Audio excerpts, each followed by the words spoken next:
অবশেষে 10ই মার্চ থেকে family card বিতরণ শুরু হচ্ছে। অনেক জল্পনা কল্পনার মধ্য দিয়ে অর্থাৎ তারেক রহমান কিন্তু প্রতিশ্রুতি দিছিল বাংলাদেশের প্রত্যেকটা জনগণকে উনি যদি ক্ষমতায় যেতে পারে তাহলে একটা কার্ড করবে, সেটার নাম দিয়েছিল উনি ফ্যামিলি কার্ড। সেটা হচ্ছে ফ্যামিলির যারা আছে, ফ্যামিলির যারা মহিলা আছে তারা পাবে। তার যে প্রতিশ্রুতি দিছিল বাংলাদেশের মানুষকে, সেই প্রতিশ্রুতি পালন করার জন্যই কিন্তু ফ্যামিলি কার্ড উদ্বোধন করতে যাচ্ছে 10ই মার্চ।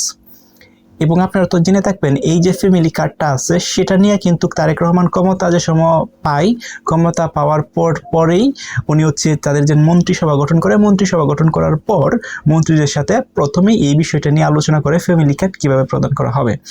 এখন এই যে ফ্যামিলি কার্ডটা যেন প্রদান করা হবে সেটা এক যুগে সারা বাংলাদেশে এত শর্ট টাইমের ভিতরে, সো বিএনপি ক্ষমতা বা তারেক রহমান ক্ষমতায় গেছে কতদিন হয়েছে, 1 মাসও কিন্তু এখনো হয় নাই, সো 10-15 দিন এরকম হয়েছে।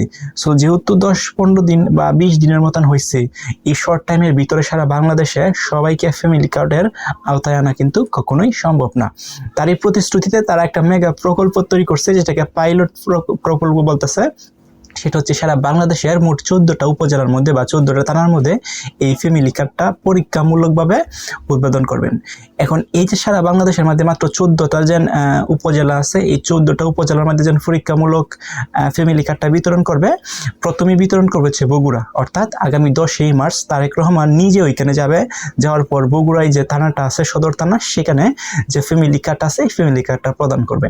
এখন এই ফ্যামিলি কার্ডটা পরীক্ষামূলকভাবে যেহেতু তৈরি করতেছে বা দিতেছে সবাইকে, কত টাকা করে পাবে? সেটা পাবে হচ্ছে 2500 টাকা করে সরকার প্রদান করবে প্রতি মাসে, মানে পার মান্থে 2500 টাকা পাবে যে ফ্যামিলি কার্ডটা পাবে। এখন এই ফ্যামিলি কার্ডটা কারা অগ্রাধিকার পাবে?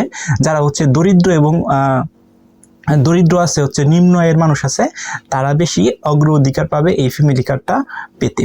এবং এই যে 14টা যেন আছে, সেই যে 14টা উপজেলা কিন্তু মানে প্রায় ঈদের আগে কিন্তু এটা কার্যক্রম মানে হয়ে যাবে এবং হয়তোবা ঈদের আগেই এই টাকাগুলো কিন্তু পেয়ে যাবে এই 14টা উপজেলায় যারা সিলেক্টেড হবে। সিলেক্টেড আমি বলছি কিভাবে সিলেক্টেড করবে, সিলেক্টেড হবে হচ্ছে যারা দরিদ্র এবং নিম্ন আয়ের মানুষ আছে তাদেরকে এটা প্রোভাইড করবে সরকার।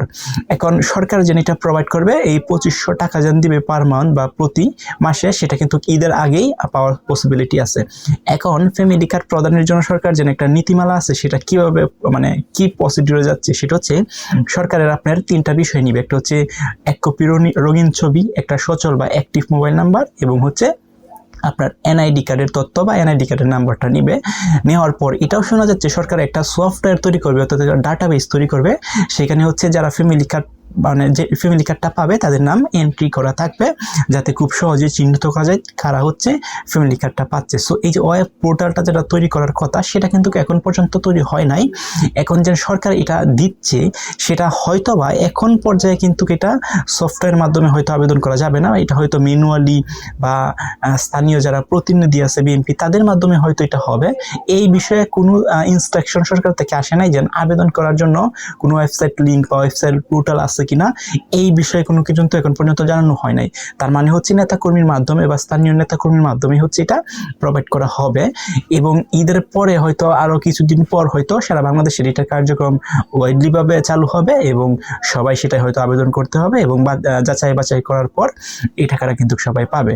সো যে টাকাটা পাবে এটা কিভাবে পাবে? টাকাটা পাবে হচ্ছে মোবাইল যে ওয়ালেটগুলো আছে লাইক বিকাশ, নগদ, রকেট, এইগুলোর মাধ্যমে। এবং এটাও শোনা যাচ্ছে যে ডিরেক্ট ব্যাংক অ্যাকাউন্টের মাধ্যমে এই টাকাগুলো প্রোভাইড করা হবে। সো এখন হচ্ছে সময়ের দাবি সারা বাংলাদেশে ফ্যামিলি কার্ডটা পাওয়ার জন্য।